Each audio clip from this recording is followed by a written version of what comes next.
Поскапувањето на струјата ќе им создаде главоболки на фирмите, особено на помалите кои сочинуваат најголем дел од индустријата, сметаат од бизнис секторот.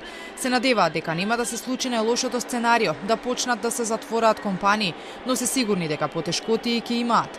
Обемот на производство ќе се намали, а бизнисот се потешко ќе наоѓа пари за враќање на кредити и заплати на работниците. Ако струјата учествува со голем процент, тогаш навистина ќе имаат проблем.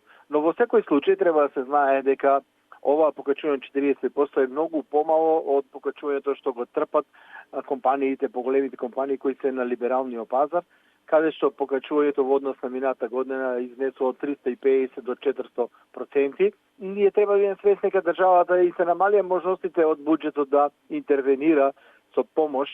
Од владата потврдија дека до нив секојдневно пристигнуваат писма од фирми и здруженија со предлози за тоа какви антикризни мерки се потребни, но според Бектеши, како ќе им се помогне на фирмите ќе се знае откако ќе се донесе ребалансот на буџетот. Во моментот кога ќе се усвои ребалансот на буџетот, кога ќе имаме можност да креираме мерки, да ги редизајнираме постоечките мерки, а да имаме секако дека и дополнителни мерки, ние ќе ги викнеме сите стопански комори, сите засегнати страни, синдикатите и секако дека ќе излеземе со дополнителни мерки. Тој тврди дека со новиот тарифник за струја за домакинствата ќе се воведе правичност и ќе се помогне на оние најранливите.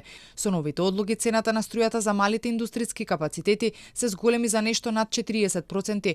Во скапата тарифа цената за киловат наместо 13,4 денари како досега ќе чини 19 денари. Прв пат за фирмите се воведува и ефтина струја од 22 до 6 часот.